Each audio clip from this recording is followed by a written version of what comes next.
ሰላም ሰላም የእግዚአብሔር ቤተሰቦች እንደምን አደራችሁ እንደምን ዋላችሁ። አሁን ወደ አንድ ቦታ ልጓዝ ነው። ወደ ባህር ዳር። በማስታወቂያ እንደሰማችሁት የበርሜል ጊዮርጊስ ተጓዦች ባህር ዳር እየጠበቁኝ ነው። ሁላችንም ዛሬ ነው ፍላይት የምናደርገው በ14 ማለት ነው። ትልቅ ጉባኤ አለን። ምናልባት በተርቢኖስ ዩቲዩብ ቻናል ላይ ሙሉ ፕሮግራሙን ታዩታላችሁ ብዬ አስባለሁ። እኔ ግን በጠዋት ተነስቼ እንደምትመለከቱት ወደ ኤርፖርት ከጠዋት 12 ሰዓት ጀምሮ ብዙ ተጓዦች ከኔ ጋር አብረው ይሄዳሉ። አብረን ልንጓዝ ወደ ኤርፖርት እየሄድኩኝ ነው። ግን የሚገርመው ነገር ከ10 ወር በኋላ ነው የበርሜል ጊዮርጊስ የጸበል አገልግሎት የጀመረው። እሱም የተቋረጠው በበሽታ ምክንያት ነበረ። ያ በሽታ እንዲመጣ ግን ምክንያት የሆነው ምንድነው? የጸበል አጠቃቀም፣ የንጽህና ጉድለትና የአንዳንድ የተዛባ ኢንፎርሜሽን ጉዳይ እንደሆነ የተረዳ ነው። እና ጉዞ ወደ ባህር ዳር የማደርገው ወንጌል ለማስተማር ነው። አብሬያቸው ምንም እንኳን በርሜል ጊዮርጊስ ድረስ ባልሄድም ባህር ዳር ግን የማታው ጉባኤ የዋዜማውን 10 ባስ ነው የተጠቀምነው። 10 አውቶቡስ ነው እንግዲህ በተርቢኖስ ሚዲያ የሚጓዘው። ወንድማችን ሰለሞን እንደምትመለከቱት ይሄን ሁሉ ህዝብ ከኤርፖርት እየተቀበለ ወደ አዳራሽ ወደ ጻድቁ አባታችን አቡነ ገብረ መንፈስ ቅዱስ ቤተክርስቲያን የሰንበት ትምህርት ቤት አዳራሽ ይዞን እየሄደ ነው። እጅግ የሚገርም ነው። በጣም በጣም ደስ የሚል ቆይታ እንደሆነ ተስፋ አደርጋለሁ። ደርሰናል፣ ባህር ዳር ገብተናል። ሰሌም እንግዲህ ኤርፖርት 3-4 እየተመላለሰ ከእያንዳንዱ አውሮፕላን በአውቶቡስ እየጫነ እያመጣ እዚህ አዳራሽ እያራገፈ እንደገና መልሶ ደግሞ ይኸው እንደምታዩት ሻንጣቸውን እንዲቀበሉ እያደረገ ከሰራዊቶቹ ጋር ወይም ደግሞ ከአገልጋዮቹ ጋር እያገለገለን ያለው በጣም ነው ደስ የሚለው። እጅግ በጣም ትሁት የሆኑ አገልጋዮች ነው ያሉት። በጣም ነው ደስ ያለኝ። የነበረኝ ቆይታ እጅግ የሚገርም ነበረ። እንዴት አድርጎ ህዝቡን እያስተናገደ እያገለገለ እንደነበረ ሳስበው በጣም ቆራጥና ጠንካራ ያለ ወንድማችን ነው ብዬ አስባለሁ። አስቡት እንግዲህ ከአዲስ አበባ ምዝገባ ጀምሮ እያንዳንዱን ሰው ዲቴል እየመከረ እያስተማረ ጸበልን መምጣት የማይችሉትን ወንድሞች ቤታቸው ድረስ እየሄደ እየመከረ ከቤተሰቦቻቸው ጋር እየተወያየ ነው እዚህ ደረጃ የሚያደርሳቸው። ከኤርፖርት ሻንጣቸው እንደዚህ ተቀብለው አስቡት። እንደገና ደግሞ ወደ ማደሪያ ወደ አዳራሻቸው አስገብቶ ሌሊት ደግሞ 5 ሰዓት ተኩል ደግሞ ተነስተው ህዝቡን ሽንት ቤት እንዲጸዳዳ ምናምን እንዲ ካደረጉ በኋላ በአውቶቡሳቸው ውስጥ ገብተው ጸሎት እንዲሆኑ አድርገው ለሊት 9 ሰዓት ላይ ደግሞ ተነስተው ወደ በርሜል ጊዮርጊስ እንዲጓዙ ማስተባበር ማለት ምንም እረፍት የሌለው አገልግሎት ነው። ይህች እህታችን ደግሞ እዛ አግኝታኝ ይመጣል ብላ አስባ መምህር ተስፋዬ ይመጣል ብላ አስባ ለኔና ለሰለሞን እንዲሁም ለሰለሞን ባለቤት ጊፍት አምጥታልናለች። በጣም ነው የማመሰግነው።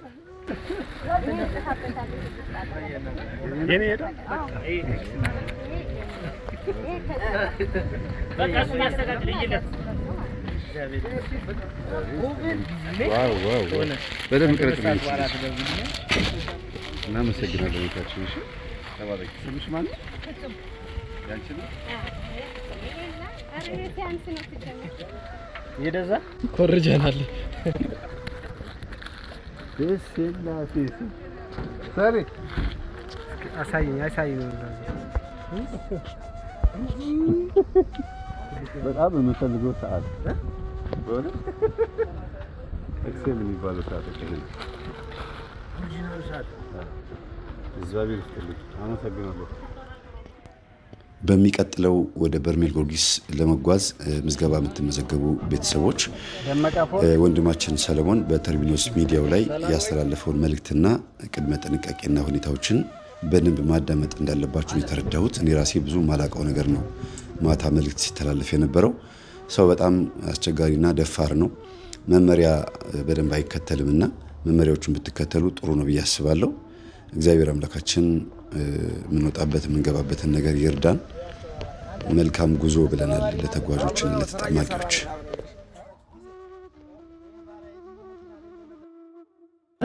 አሁን ሻንጣ ላይ በደንብ ጥንቃቄ ማድረግ አለብን። ስም ዝርዝር ላይ በደንብ ሊስቱን ቼክ ማድረግ አለብን። ኦሬዲ አሁን የተወሰኑ እንግዶች ገብተውልናል። ከዚህ በኋላ ባሉት በረራዎች ደግሞ በጣም በተከታታይ እየመጡ ነው ያሉት። ስለዚህ ሁላችንም ተረባርበን አቅመ ደካማውን እያገዝን እየደገፍን በደንብ አይደለም ተርቢኖስ ይችላል። ተርቢኖስ ይችላል። ተርቢኖስ ይችላል። ያ ምን እንደገረመኝ ታውቃላችሁ ቤተሰቦቼ? ወደ በርሜል ጊዮርጊስ ብቻ ሳይሆን ወደ ማንኛውም ጸበል ቦታ ሰው ለመዳን ለመፈወስ እንዲሁም ደግሞ ከእግዚአብሔር ጋር ለመታረቅ በቃ የመንፈሳዊ ሕይወትን ጠበቅ አድርጎ ለመኖር ምን ያህል ጉጉት እንዳለው ነው ያየሁት። በዛውም ደግሞ ብዙ ተማሪዎችን አግኝቻለሁ። ግን ያው ሰዓቷና ጊዜዋ አጭር ስለነበረች ሁሉንም ማናገር አልቻልኩም። ሁሉም ሊያገኙኝ ይፈልጋሉ፣ ሁሉም ሊያናግሩኝ ይፈልጋሉ። በዚህ አጋጣሚ ይቅርታ ብያለሁ። ምክንያቱም በዛች ቅጽበት ውስጥ ለሁሉም 20 ደቂቃና 10 ደቂቃ ሰጥቼ ለሁሉም በቂ መልስ መስጠት እችላለሁ ብዬ ስለማላስብ ነው ሁሉም ነገር የተውኩት። ጉዞ ወደ በርሜል ጊዮርጊስ በሚኖርበት ሰዓት አንድ ልትጠነቀቁ የሚገባው ነገር ምንድን ነው? ሁላችሁም ስልካችሁን ከፖለቲካና ከዘረኝነት የጸዳ ማድረግ አለባችሁ ብዬ አስባለሁ። ሌላው ደግሞ ማታ የነበረን ጉባኤ እጅግ የሚገርም ጉባኤ ነው። ስለዚህ ሰው ደክሞት መጥቶ ያን የመሰለ ጉባኤ መሳተፉ በጣም ደስ የሚል ቢሆንም ግን የበለጠ ደግሞ አብያተ ክርስቲያናት ላይ ትንሽ ድክመት ይታያል።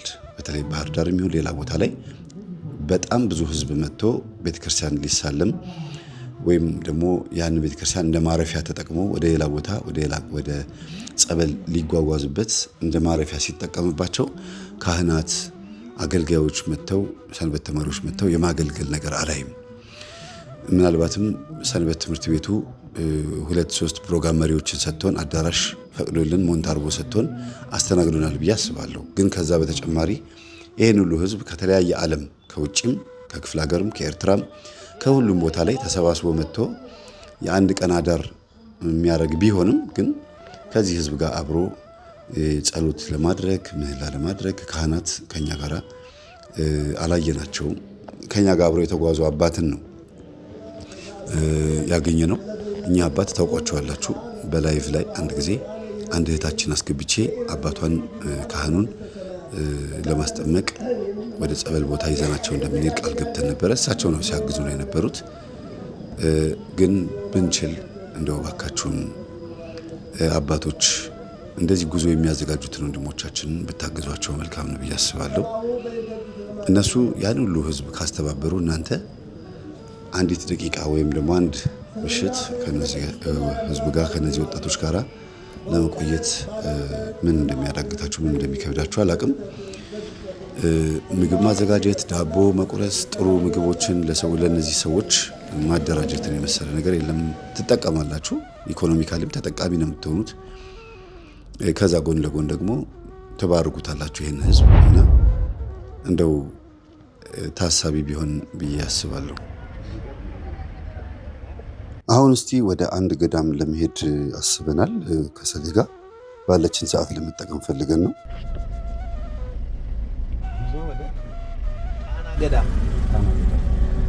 ወደ ጣና ገዳም እየተጓዝ ነው። 3 ቦታዎችን እናያለን። ስለ ገዳማት ስናስብ ስለ ሱባኤ፣ ስለ ከተማ አብያተ ክርስቲያናት ስናስብ ደግሞ ወይም ስለ አድባራት ስናስብ ስለ ቅዳሴ ተብሎ የተከፋፈለ እስኪመስል ድረስ ሰዎች ልዩነት ፈጥረዋል። ግን እንደዛ ሳይሆን በሁሉም ቦታ ላይ የእግዚአብሔር የክርስቶስ ስጋና ደም ወይም የእግዚአብሔር ወልድ የኢየሱስ ክርስቶስ ቤዛነት የሚታሰብበት ነው። በተለይ ግን ለቅዱሳን አባቶቻችን በትንቢተ ኢሳይያስ ምዕራፍ 56 ቃል በገባላቸው መሰረት በቤቴና በቅጥሬ ቃል ኪዳንን አደርግላቸዋለሁ፣ መታሰቢያን አደርግላቸዋለሁ፣ ደስ የሚያሰኘኝ ነገር ለሚመርጡና ሰንበቴን ለሚጠብቁ እንግዲህ ትልቅ ሽልማት አላቸው ብሎ በተናገረው መሰረት አሁንም እኛ ስንሄድ የቅዱሳንን ቃል ኪዳን በረከት ለመካፈል ለመላእክትም ሆነ ለድንግል ማርያም ለቅዱሳን አባቶቻችን የገባላቸውን ቃል ኪዳን ለመረዳትና ለመማር እነሱ በዘመናቸው ብዙ ዋጋ የከፈሉበትን እኛ ደግሞ በጥቂት ደቂቃ ውስጥ ደርሰን ተሳልመን በረከትን አፍሰን የምንመጣበትን እድል እየፈጠርኩን ያለሁት እና በዚህ በጣና ገዳማት በዚህ በባህር ዙሪያ በተለይ 96 ኪሎ ሜትር ነው ያለን ወንድማችን ሲነግረን። ይህ ረጅም ጉዞ የ7 ሰዓት የ8 ሰዓት ጉዞ ነው። በጀልባ አስቡት እንግዲህ ከጥግ እስከ ጥግ ለመሄድ እስከ ሰከላ ድረስ ለመሄድ ማለት ነው። በጣም የሚገርመው ነገር ግን በውሃ ላይ ይሄን ያክል ተጉዘን ባህር ዳርን ብቻ ዙሪያዋን ለማየት ይሄን ያክል ሰዓት ከፈጀብን ወደ በረሃ ወደ ጥልቁ ማለት ወደ ጫካ ውስጥ ስንገባ ደግሞ ስንት አባቶችን እናገኝ ይሆን ብዬ አስባለሁ። እኔ ትንሽ አስበው በውሃ ላይ ነው ያለሁት ግን መርከብ ላይ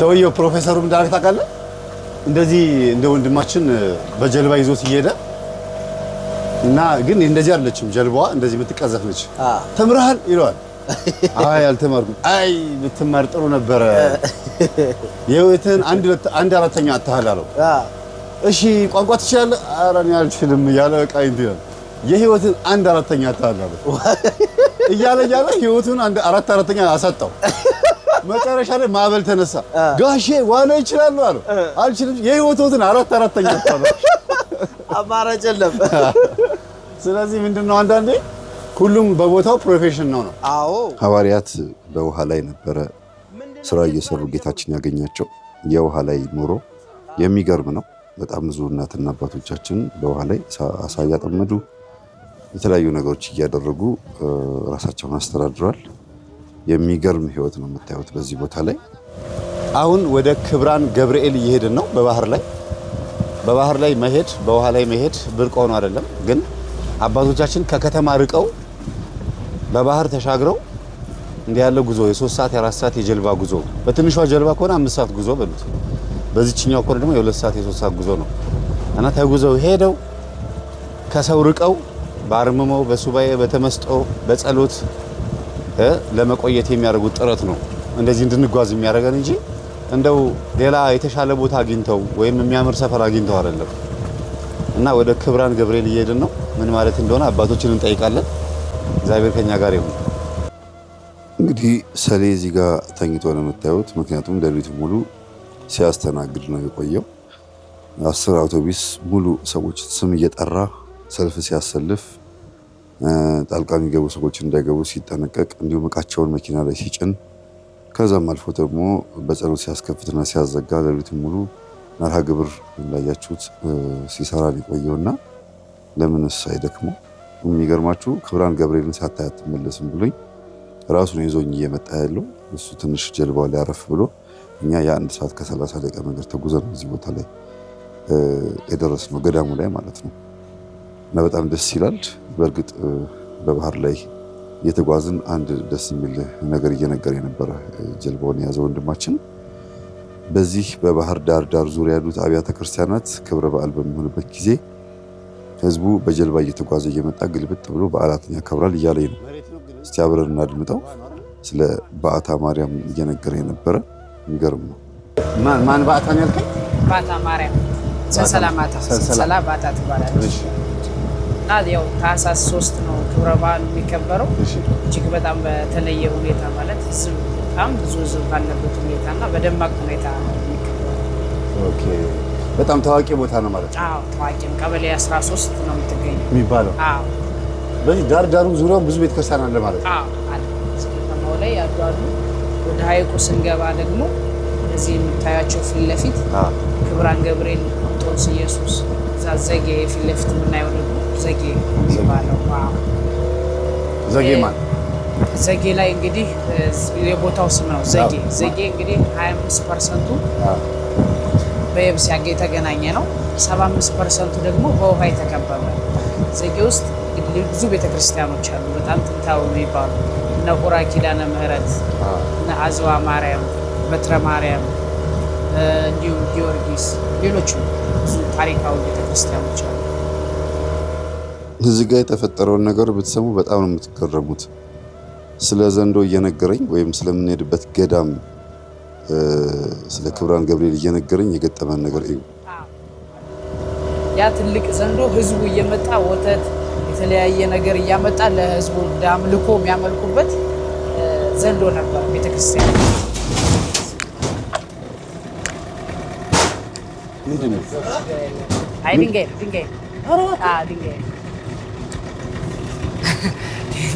ድንጋይ ለዚህ ቅርብ ነው ማለት ነው እዚህ አካባቢ ያለች ድንጋይ አይ ተባለ ማንሰመጥ ነው ማለት ተናረ ወሬጀ ነው እንጂ እኮ ወይ ታውቀው ነበረ አውቃለሁ ወሬጀ ረስቸው ነው አይ ደህና ይኸው እስኪ ቃል አልሰማጥነው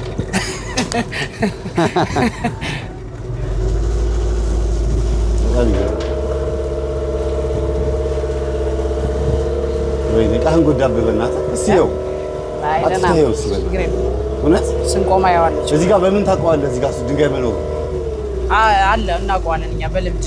ኧረ ድንጋያማ ቦታዎችን እናውቃቸዋለን። ኦኬ በጣም ስምጥ ይመስለን ነበር።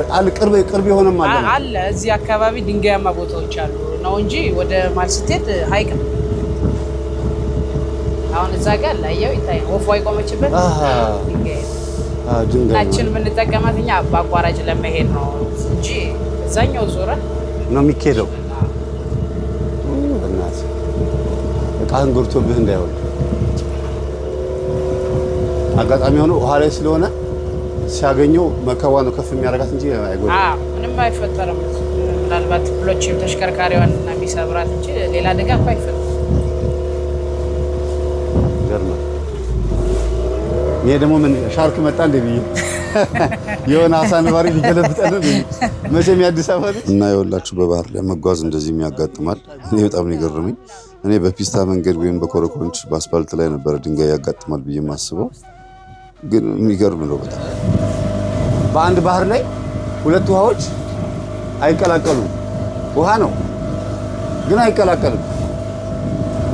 የሆነ መስታወት መስመር አልተበጀለትም ግን አይቀላቀልም። ይገርማል።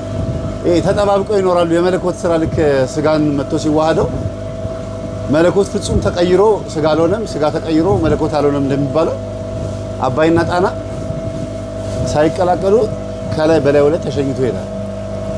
ይገርማል። የባህር ዳር መንግስት ከዚህ ባህር ላይ ውሃ እየቀዳ ለአትክልት ለተለያዩ ህንፃ ግንባታ እንደሚጠቀም እየነገረ ነበር ወንድማችንና እሱ ያደገበት መንደር ላይ 25 አባወራዎች የሚኖሩበት መንደር ነው። በዚሁ ባህር ዳር ላይ ነው። በጣም ትንሽ መንደር ናት እና እንዴት እንዳደገ እየነገረ ነበር። በጣም ይገርማል። ስንት አይነት አኗኗር አለ። በዚህ ልክ ሰው እየኖረ ማደግና መኖር ይችላል። ማርያም ደሴት ላይ ማለት ነው። ከገዳሙ ውጭ ዓለማዊ ኑሮ ቢኖሩ 25 አባወራዎች አሉ እና እኔ ቤተሰቦቼም እዛ ስለሆነ ያሉት ወልጄ ያሉት እዛ ነው። 25 አባወራ የሚኖሩት ደብረ ማርያም ትባል ገዳም አለች እና ክረምት ላይ በጣም ውሃ ይሞላል እና ቤት ድረስ የሚገባበት ጊዜ ሁሉ አለ። ማለት ቆጥ ሰርተን ምናምን ሁሉ ተኝተን የምናውቅበት ጊዜ ይጎላል። በኋላ ላይ ይጎላል። ከ3 ከ4 ወር በኋላ ይጎላል። ኧረ እባክህ እስከ መቼ ነው ቆጥ የምትሰሩት ታዲያ? አስቸጋሪ ነው። በቃ እዛው በልተህ እዛው መጣጣም ነው። በምን የምትወጡት የምትገቡት? በቃ የሆነ ድንጋይ ምናምን ደልድለን ነው። እቃችሁስ? ያው ጥቅ ታስይዛለህ እና በጣም አስቸጋሪ የሚሆንበት ጊዜ አለ። አንዳንዴ በተለይ ዝናብ በጣም የሚጨምር ከሆነ ዋው ይሞላል። በጣም ይገርማል። እንደዚህም አይነት ኑሮ አለ። እንደዚህ ነው ያደግከው አንተ? እንደዚህ ነው ያደግከው? እንደዚህ ነው ያደግከው። ቤተሰቦቼ አሁንም እዛው ነው የሚኖሩት ደሴት ውስጥ። እዚህ ባህር መጥቶባችሁ ቆጥ ላይ ነው የምታድሩት? ይገርማል። ግን ወጣ ካልክ ብዙ ነገር ትማራለህ። በዚህ አጋጣሚ ስለ ሁለቱ ደሴቶች ልንገራችሁ። እነዚህ ሁለቱ ደሴቶች ክብራን ገብርኤልና እንጦንስ ኢየሱስ ገዳም ናቸው። የእንጦንስ ኢየሱስ የሴቶች ገዳም ነው። ክብራን ገብርኤል ደግሞ የወንዶች ገዳም ነው።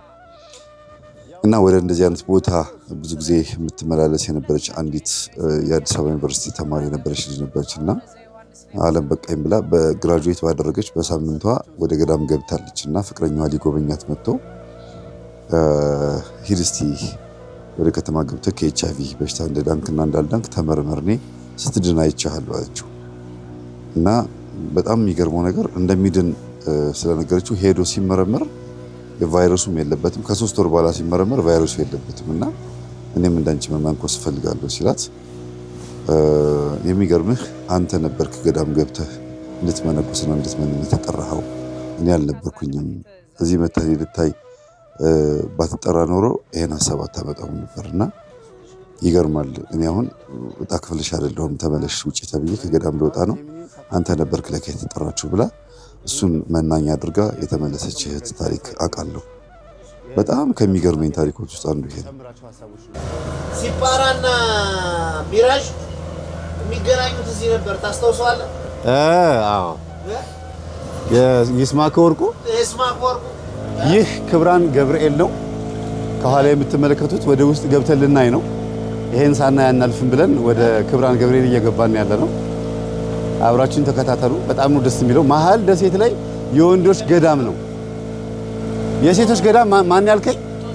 እንጦንስ ኢየሱስ። እንጦንስ ኢየሱስ የሴቶች ገዳም ነው። አባ እንጦንስ በረከታቸው ይደርብን።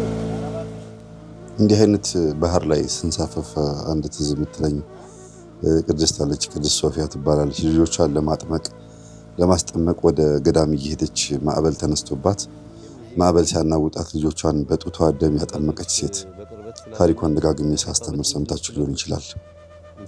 እና ማዕበሉ ልጆቼን ከሚገልብኝ ጡቴን አድምቼ በደሜ ግንባራቸው ላይ መስቀል ብሰራ ጥምቀት ሆኖ ይቆጠርላቸዋል ብላ አስባ ከባህር እንኳን ውሃ ሳትጨልፍ እሷ አማኝ ስለነበረች ከደሟ ላይ ግንባራቸው ላይ አስነክታ ነበርና እግዚአብሔር ይህን ጥምቀቷን ተቀብሏት ነበረ። ካህኑ ሊያጠምቃቸው ሲል ልጆቹን ጥምቀት አንዲት ስለሆነች አትደገምም ስለምትባል በፍቅር እግዚአብሔር ክርስቶስ ጥምቀቷን ስለተቀበለ የሚገርም ነበር። ብቻ ታሪክ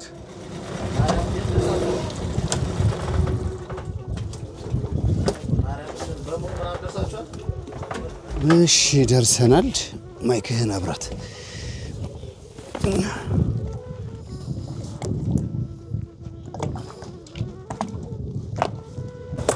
ክብራን ገብርኤል ደረስን። ጀልባህ ግን ተረፈች? ደህና ናት። እንትን ላስቲክ ነው ወይስ ብረት ነው ታች ያለው? እንደ አልሙኒየም ነገር ነው አይደለ? ተሽከርካሪው ማለት ለዚህ ነው ያልተጎዳብህ። ቀዛፊ ነው።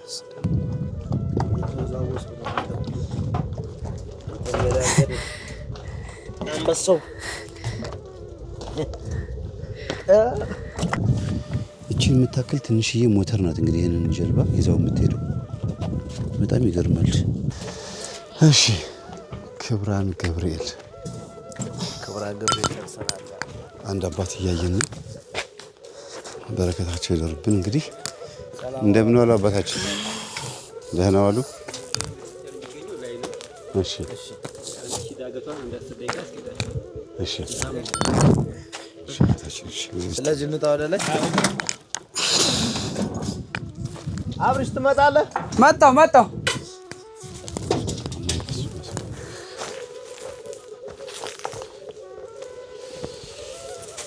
ለማንኛውም ሰው ነው ስለ አባቶች ነው? ቆንጆ ነው። ያምራል። እኔ ነጠላው ስላለኝ ከለሩ ሌላ አለው። እስቲ ያሳዩ። የዚሁ ከለራ ይሄ ስላለኝ ችግር የለውም።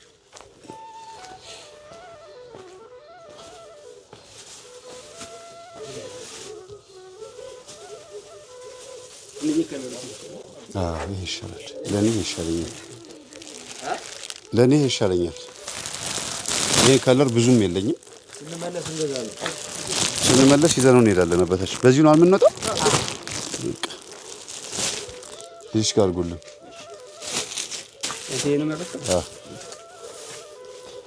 ቆንጆ ነው። እቺ ነገር ለበብንዬ ልሞክራት እንዴ? ከክብራን ገብርኤል እቺ ለበብኒ ልሰላት መሰለኝ። አይ በቂዋ ነው፣ በጣም በቂዋ ነው። ስንት ነው ጋሼ? 700 ብር። ቅዱስ ገብርኤል ክብራን ገብርኤል ልጄን ያሳድግልኝና እቺ ቆንጆ ናት። ስመለስ ወስዳታለሁ። እሺ ወንድማችን ክብራን ገብርኤል እስቲ ታሪኩን ንገረንና ከዛ እየወጣን ብዙ ጊዜ ለምጃለሁ። ያው እንግዲህ ክብራን ገብርኤል ጣና ሐይቅ ላይ ካሉት ገዳማት አንዱ ነው። የተመሰረተው በ13 ዓመተ ምህረት ነው ማለት ነው። ኦኬ። ከቅዱስ ላሊበላ ዘመን 100 ዓመት በኋላ ማለት ነው። እሺ። የተመሰረተውም በአቡነ ዘዮሐንስ ነው የተመሰረተው። ያው እንግዲህ ቅድም በተወሰነ መልኩ እንደነገርኩ አቡነ ዘዮሐንስ ገዳም ለመመስረት በሚመጡበት ሰዓት እዚህ አንድ ትልቅ ዘንዶ ነበረ ማለት ነው። እሱም ሰዎች የሚያመልኩበት ከተለያየ ቦታ ከገጠር ቦታ እየመጡ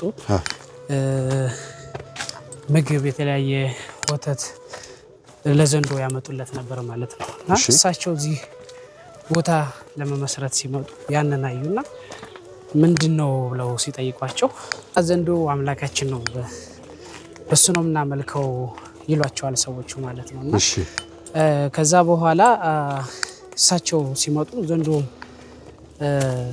እሳቸውን ለመብላት ጥረት አደረገ ማለት ነው። ከዛ በያዛቸው በእሳቸው መስቀል ጸሎት ሲያደርጉ ዘንዶ እሳቸውን ለመዋጥ እንደቆመ ወደ ሐይቁ ወደቀ ማለት ነው። እና በመስቀላቸው ሲባርኩት ዘንዶ እዛው ላይ ሞቷል። እዛ የነበሩትን ሰዎችም ክርስትናን አስጠምቀው ክርስቲያን አድርገው ገዳሙን መሰረቱ ማለት ነው። አቡነ ዘዮሐንስ እና ሲመሰርቱ ክብራን ገብርኤልን ለወንዶች ያንኛውን እንጦንስን ደግሞ ለሴቶች ብለው እንጂ እዚህ ሰው ይኖር ነበር ማለት ነው። ይመጡ ከተለያየ ቦታም ይመጡ አሉ ሌሎች ሰዎች ለዘንዶ አምልኮ ለመስጠት ማለት ነው። እና ከዛ በኋላ ነው እንግዲህ ገዳሙ ተመስርቶ እዚህ ደረጃ ላይ ደረሰ። በጣም ይገርማል። በመሰረቱ ጻድቅና ቅዱስ አባት ስለሆነ እንጂ ከዘንዶ ጋር መፋለም ከባድ ነው። በጣም ከዓለም ይሄ ዓለም ላይ ሆነ የምትሰማውን ካካታ እዚህ ቦታ ላይ ያለውን ጸጥታስ ምን ያህል አይምሮ እረፍት እንደምታገኝና እዚህ ያሉ አባቶች ምን ያህል እድለኛ እንደሆኑ ነው የምናየው። እና መታደል ነው። የ10 ደቂቃ መንገድ ነው እየሄድን ያለነው። ከርቀት ደሴቷን አይታችኋታል አይደል? አሁን ደግሞ ውስጥ ስንሄድ 10 ደቂቃ መንገድ ነው ተባለ። ትንሽ ይመስላል ግን አሁን ራሱ የሻለ ተራራ እየወጣ ነው። ቀጥ ያለ ተራራ። ይሄ ምንድን ነው? መኖሪያቸው ነው? ቤት ነው።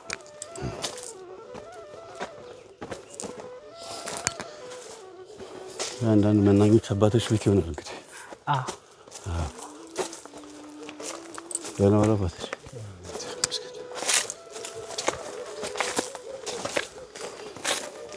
ቤተክርስቲያኑ ጋር ደርሰናል። በጣም ይገርማል። የከተማ ልጅ ሆነን ቅቤ ሆነን እንጂ አጭር ናት። ብዙ አይደለችም። ግን ያው የኛ ነገር ታውቀዋለህ። ከታክሲ የሚዘል ሰውነት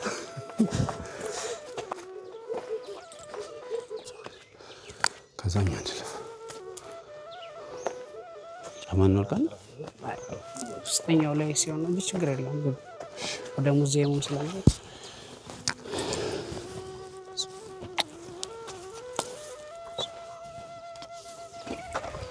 ከስማ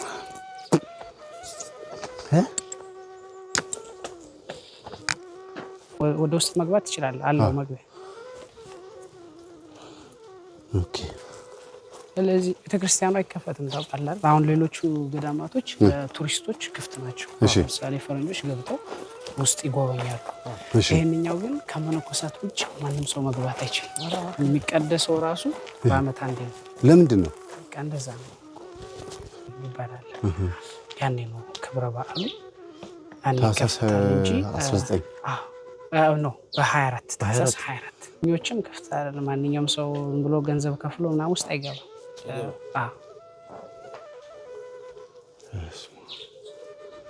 የሚገርም ነው። ከአንድ ወጥ ነው የተሰራው እንጨቱ አይደል? አንድ ዛፍ ነው። ከወጥ እንጨት አይተዋል። እና ያያያዙበት አሁን እዚህ ጋር እንጨቱ ለምሳሌ አጉል ሆኖባቸው እቺን አምጥተው አስገብተዋታል። ከዛ በብረት እንደዚህ አድርገው ሰፍተውታል። እንደ ስቴፕራል በጣም ይገርማል። ማያያዣቸው ራሱ የሚገርም እኮ ነው። የግራር እንጨት ነው ያስታውቃል።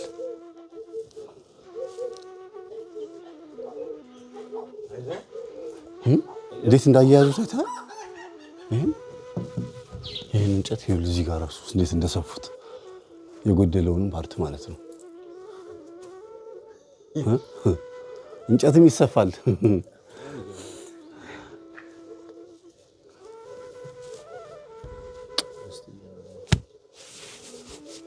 ይገርማል። በአመት አንድ ጊዜ ነው የሚቀደስበት እያለ ነው ወንድማችን። እሱም ታህሳስ 24 አይደለ? ታህሳስ 24 ነው የሚከብረው። ምን እንደሚከብር ከአባቶች እንጠይቃለን። ወደ ለቀን አድርገህ ይኸውማ እንዴት ደስ እንደሚል ኮርኒሳቸው ራሱ ንቅንቅ የለም እኮ በቃ የእግዚአብሔርን ቤት እንደዚህ አድርገው እያሳመሩት የነሱ የገጠር ያሉት ህዝቦች ቤት ደግሞ እስቲ የሚሄዱት ባዶ እግራቸው ነው። ቤቱን ግን ባህርና በወርቅ እንዴት እንደሚያሳምሩት ህዝቡን አይታ የሚተኛበት መደብ የሚቀመጥበት መደብ ያውም እንትንበት ለቅልቆ ነው። ኖርማል ቀለል አድርጎ ነው የሚያው። ብዙም ለስጋው አይጨነቅም የገጠር ህዝብ። አሁን ትንሽ ዘመናዊነት የመጣው እንጂ ዝም ብሎ ቀለል አድርጎ ግን ለእግዚአብሔር ቤት ሲሆን እንዴት እንደሚሰሩ አያቸው። በጣም ያላቸው ንብረት አወጣው ከብቶቻቸው ሚስማራቸውን አየው። ይኸው አረ ሚስማር ነው። አዎ የጥንት ሚስማር አንድ ወጥ እንጨት እንዴት ላጉት? አንዱን ዛፍ እቺን እንጨት ለማውጣት አንድ ዛፍ አልቋል ማለት ነው። እጅ እኮ ነው የሰራው፣ ማሽን አይደለም። አስበው ገና መሰንጠቂያ ማሽን ሳይኖር በፊት አይሞራቸው። የሚደንቅ ነው። በጣም ደስ ይላል። ስዕል እዚህ ጋር አለ። ግንቡ ላይ ስለሳሉት ነው እንጂ አይጠፋም ነበር። ግንብ ላይ ስለተሳለ ነው። የሆኑ ጻድቅ አባት ናቸው። አዎ እኚሁ አሁን ያልካቸው አባ ዮሐንስ ናቸው አይደል? አዎ ይኸው ዘንዶን እዚህ ጋር ራሱ ይኸው ሲወጉት አለ ምልክት። አቡነ ዘዮሐንስ በእጅ ለመሳል ተሞክሯል። የራሱ ብረት ነው አይደል? አዎ በጣም ይገርማል። ምንም አይነት ማሽን ሳይኖር በቆርቆሮ የተሰራ ነው።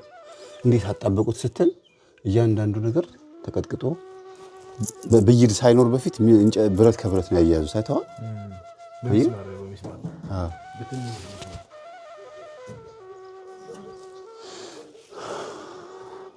ቅዱስ ገብርኤል ይሆናል ብዬ አስባለሁ።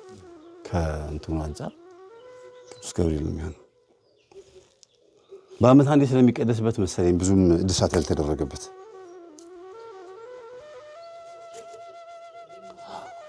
በጣም ይገርማል። እስቲ አባቶችን እንጠይቅ። እዚህ ጋር አባቶች እያየን ነው። ዙም አድርጋቸው እስቲ።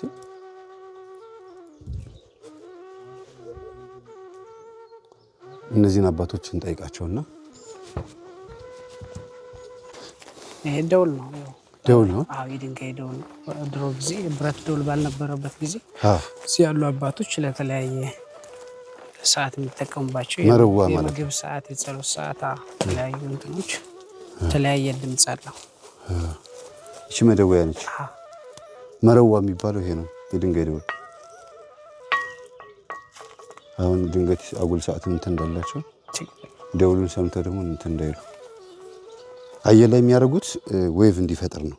መሬት ሲነካ ድምፁን ስለሚስበው ወይም ደግሞ ስለሚያፍነው አየር ላይ ሲሆን የመጮህ እድሉ በጣም ሰፊ ነው። ግን ድንጋይን ለደውል መጠቀም ግን አይገርምም? ብረት እኮ ማምረት ይችላሉ እኮ በወቅቱ ብረትን ለደውል መጠቀም ይችሉ ነበር። ግን የበለጠ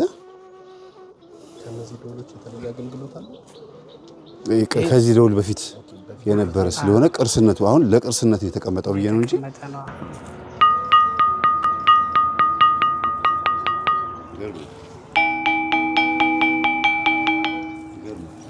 በጣም የተለያየ ድምፅ ያለው ሁለቱም በጣም ትልቅ ድምፅ አለው። እዚህ መሀል ላይ ደግሞ ራሱ እዚህ መሀል ላይ ደግሞ ስመታው አለ። ዋና ምንጫቸው ይሄ ነው። ብዙ እዚህ ጋር ደክሟል። በዚህ አጋጣሚ የጣና ሐይቅ ሀገረ ስብከት 3 ሀገረ ስብከቶችን ያጠቃልላል። የባህር ዳር ሀገረ ስብከት፣ የደቡብ ጎንደርና የምዕራብ ጎጃም ሀገረ ስብከትን ያጠቃልላል። ከዛ ውስጥ አንዱ ትልቁ ገዳም ይሄ ገዳም ነው። የክብራን ገብርኤልና እንጦንስ ኢየሱስ ገዳም ነው። እጅግ በጣም ብዙ ነገር የምትማሩበትና የምታገኙበት ሙዚየም አላቸው። ሙዚየሙን አይተን ጎብኝተን ወጥተናል። የሚገርም ነገር ነው የምታዩት። በዛ ውስጥ አሁን ወደ ሙዚየሙ እየሄድን ነው። እግዚአብሔር አምላክ ብዙ ነገር ያስተምራቸዋል ብዬ አስባለሁ። አስጎብኚውም ጥሩ የማብራራትና የመጽሐፍ ቅዱስ አቅም ያላቸው አባት ናቸው። እነዚህን አባቶች ጠይቀናቸው ነበር። መቀረጽ ስለማይፈልጉ ቪዲዮን ቆርጠነዋል። ይሄ የጥንቱ ያሰሩት ሙዚየም ነው።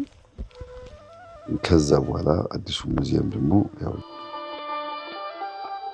ይሄኛው 17 ኪሎ ግራም ይመዝናል። 260 ፍየል ቆዳ 520 ገጽ እንዳለው ነው። የመጽሐፉም ስም ሀዊ ይባላል። ይሄኛው መቅረዝ 7 ለሙሴ የተሰጠው ሕግ አይነት ነው። ቀድሞ ኢትዮጵያ በኦሪት ታም እንደነበር ከሐዲስ በፊት ዛሬም በሐዲስ ስላለ በሁለቱም እናበራል ማለት ብሉይና ሐዲስና እንዳርገ እንደያዝ። ይህም ጻድቁ አባታችን አቡነ ዘዮሐንስ ዘንዶውን ባርከው የገደሉ እንደ ቀሚስ ሲለብሱት የሚኖሩ የመከራ ልብሳቸው ነው። ቀን ይሞቃል፣ ሌሊት ይቀዘቅዛል፣ ብረት ነውና። እነዚህ ቀደምቶች ጸህናዎች ናቸው። ዛሬ አሻሽለው የተለያዩ አይነት ዲዛይን አውጥተው የምንገለገልባቸው የቤተ ክርስቲያናችን አሉ። ቀደምቶቹ እነዚህ አይነቶች እንደነበሩ። እነዚህ የነገስታቱ አክሊሎች ናቸው። ነገስታቱም ለገዳሙ በጎ አድራጎት እያደረጉ የነበሩት ማስታወሻ ትተውት ያለፉ አፄ አምደ ጽዮን በ1313 በጻድቁ ዘመን የነበሩ ለገዳሙ መሬት ርስት ጉልትለው በመጀመሪያ ሰጥተው እንደነበር። አፄ ፋሲል እሱ አልፋችሁት የመጣችሁትን ቤተ መዘክር እንዳሰሩት አፄ ኢያሱ አዲያም ሰግድ ኢያሱ አሁን ያለውን ያያችሁትን ቤተ ክርስቲያን እድሳት ያደረጉለት። እነዚህ የተለያዩ ዲዛይን ያላቸው መስቀሎች ሲሆኑ ችኛይቱ ጻድቁ አባታችን አቡነ ዘዮሐንስ ዘንዶውን ባርከው የገደሉባት የእጃቸው መስቀል ናት። ሌላ አክሱም፣ ላሊበላ፣ ጎንደር፣ አልፋ ኦሜጋ፣ ቀርነ በግ እየተባሉ ይጠራሉ። ዲዛይናቸው እነዚህም ኩስኩስት ይባላሉ። የጸበል መስጫኛው ጲላጦስ ከደሙ ንጹሕ ነው ብሎ የታጠበበት ሞዴሉ በሞዴል የመጣው። እነዚህም የስጋ ወደሙ መቀበያ አውድ ይባላሉ። እነዚህም የመጽሐፍ መያዣቸው ማህደር እየተባሉ ይጠራሉ። ቀደምቶቹ እነዚህ አይነቶች እንደነበሩ። ይህም ያው እንደምታየው ጠፍር አልጋ ነው፣ ግን ቀድሞ የእንጨት ማሽን ሜትር ውሃ ልክ ባልነበረበት ወቅት ማለት ነው እንደዚህ ይሰሩ እንደነበር። ይሄ ላይኛው የኳስ ቅርጽ ወይም የዓለምን ቅርጽ የያዘ ሲሆን መካከለኛው መቁጠሪያ፣ ታችኛው ደግሞ ጽዋ ወይም ዋንጫ ቅርጽ እያደረጉ ይሰሩና ያስቀምጡ እንደነበር የእነሱን ስራ እንድታደንቁ ማለት ነው። እንግዲህ ክብራን ገብርኤል ገዳም ታሪክ ይሄን ይመስላል። ያው ሙዚየሙን መቅረጽ አልተፈቀደልንም። እንዲሁም መነኩሴው እኔ መቀረጽ አልፈልግም ካሜራ ውስጥ ገብቼ አላቅም ብለዋል። ምንም ማለት አይደለም። ያሳየኋችሁ ቪዲዮ ከሚዲያ ላይ ያገኘሁትን ነው። በጣም በጣም ደስ የሚል ቆይታ ነበረን። ታሪኩ የሚገርም ነው። የአባታችን የአቡነ ዮሐንስ የአባ ዮሐንስ ታሪክ የሚገርም ነው። ቀላል ነው ለነሱ በመስቀላቸው ዘንዶን መተርተር፣ ዘንዶን ማሰገድ፣ ዘንዶን መግደል ለነሱ በጣም ቀላል ነው። ለምን አማኝ ናቸው እነሱ። ከሳይንስ በላይ የሆነውን እመን የተባለውን ኃይል እግዚአብሔር የተባለውን አምላክ ማናገር የሚችሉ አባቶች ስለሆኑ ምንም የሚሳናቸው ነገር የለም። እኔ ከማደርገው በላይ ማድረግ ትችላላችሁ ያላቸው እምነት ካላችሁ ነው ማለት ነው። እና እጅግ የሚገርም ነገር ነው። ወደሚቀጥለው እንግዲህ አባታችን ከመራ ቤቴ ተነስተው ወደ ሮቢት ወደዚች አካባቢ መጥተው በእምነት እያስተማሩ ህዝቡን እየለወጡ እዚህ ደረጃ እንደደረሱት ይነገራል። ይህ ቦታ በጣም የተከበረ ቦታ እንዲሆንና ክብራን ገብርኤል እንዲባል ምክንያት የሆነችው የገብርኤል የሚባል አሳ አጥማጅ የሆነ አባወራና ገበሬ ሚስት የሆነች ሴት ናትና በሷ ስም ምክንያት ነው ክብራን ገብርኤል የተባለው ቦታውን እንዲሰጥ ስለፈቀደች ነው የሚሉት። እሺ ያዘዝናትን ልብስ እንውሰድ። አባታች ልብሳችንን እንውሰድ።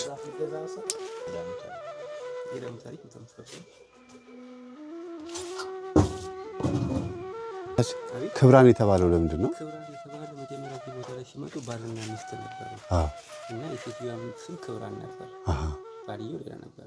ከዛ ጋር በሴትዮዋ ስም ክብራን ገብርኤል ተብሎ የተሰየሙ ሲሰራ ያሰሩት ሰዎች ናቸው። በ1313 ዓመተ ምህረት አባ ዮሐንስ እዚህ ቦታ ላይ ሲመጡ ባልና ሚስት ነበሩ።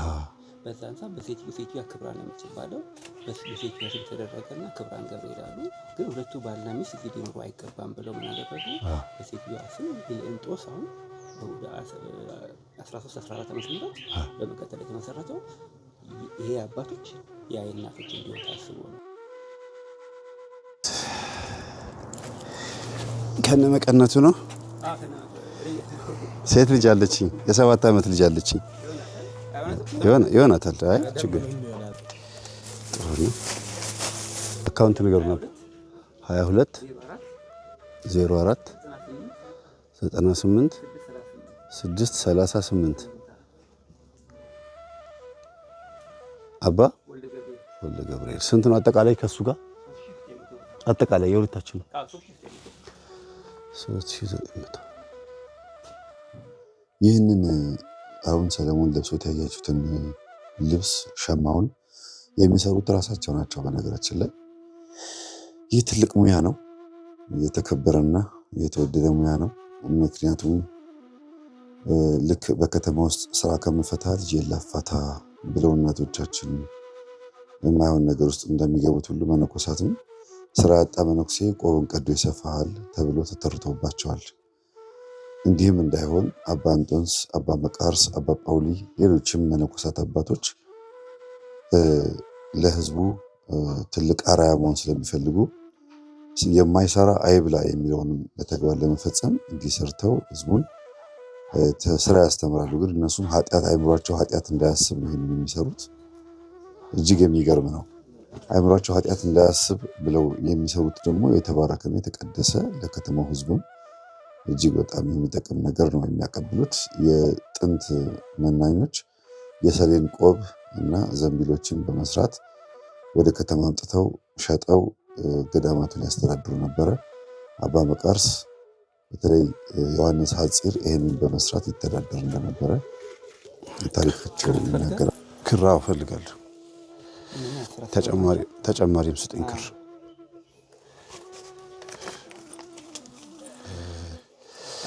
ክሩ ለብቻው ነው የሚሸጠው እና መስቀል የገዳም ታሪክ የምትፈልጉ ሆነ ግን ታሪኩ የአባታችንን እሺ፣ አሜን። አባታችን እሺ፣ የኔን አልያዝኩትም። መጽሐፉ ላይ አተኩሬ ይኸውላችሁ ልብሱን ትቼው መጣሁ። እኔ እንግዲህ ከቅዱሱ ከጻድቁ ጋር ነው ትልቁ ስራዬ። ይሄንን መጽሐፍ ከመጽሐፍቶች ጋር በመቀላቀሌ በጣም ደስተኛ ነኝ። አይ ሰዓት የለም ሰሊ የበረራ ሰዓቴ ስለደረሰ ሌሎች ቦታዎችን ባለመጎብኘታችን በጣም ይቅርታ። ወይኔ በውሃ ትጫወት ከባድ ነው።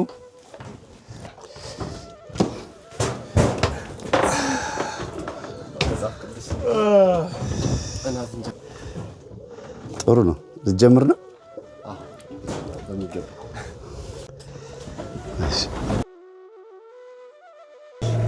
እንግዲህ ከግማሹ ታሪካቸውን የነገርኳችሁ ከገድሉ ላይ ነው፣ ከታሪካቸው ላይ ነው። ቦታው ላይ መጥቶ ደግሞ መጎብኘትን የመሰለ ነገር የለም።